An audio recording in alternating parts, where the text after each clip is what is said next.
तोतारंग। काफी समय पहले की बात है। कार निकोबार के परसा नामक गांव में तोतारंग नाम का एक युवक रहता था। असलियत में परसा एक पहाड़ का नाम था। उसकी तलहटी में बसे गांव को भी लोग उसी नाम से पुकारने लगे थे। तोतारंग खूबसूरत और ताकतवर नौजवान था। अपनी कमर में वह हर समय लकड़ी की एक तलवार लटकाए घूमता था। इधर उधर मटरगश्ती करते हुए उसने लपाती गांव में रहने वाली वामिरो नाम की सुंदरी की चर्चा सुनी।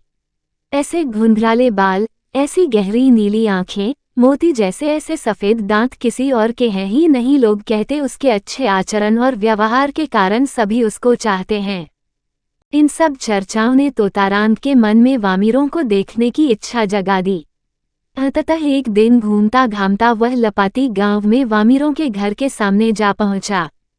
वामिरों उस समय बाहर ही खड़ी थी। दोनों ने एक दूसरे को देखा। उस पहली ही मुलाकात में तोतारंग और वामिरो एक दूसरे की ओर आकर्षित हो गए। उन्होंने एक दूसरे से मिलना जुलना शुरू कर दिया। कभी वे जंगल में मिलते तो कभी सागर तट पर। वे परस्पर प्यार भरी बातें करते और साथ साथ जीने मरने की कस्में खाते।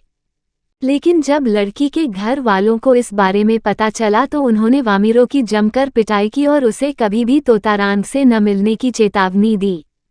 लेकिन जब लड़की के घर वालों को इस बारे में पता चला तो उन्होंने वामिरो की जमकर पिटाई की और उसे कभी भी तोतारंग से न मिलने की चेतावनी दी। तोतारंग को इस बारे में कुछ पता न चला। वह रोजाना अपने मिलन स्थल पर पहुंचता और घंटों वामिरो का इंतजार करके वापस लौट जाता। बहुत दिनों तक ऐसा चलता रहा। एक दिन गांव में एक तमाशा होने वाला था। गांव के सभी लोग उसका मजा लेने को उत्सुक खड़े थे। वहां पर अचानक तोतारंग और वामिरो की मुलाकात हो गई।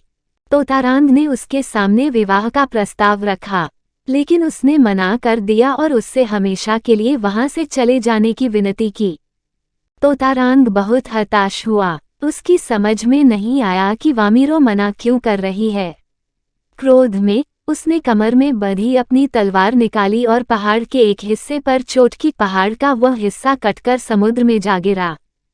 तोतारंग पहाड़ी के उस टुकड़े पर बैठ गया और उसे खेता हुआ समुद्र में बढ़ गया। आगे एक स्थान पर जाकर वह टुकड़ा अटक गया।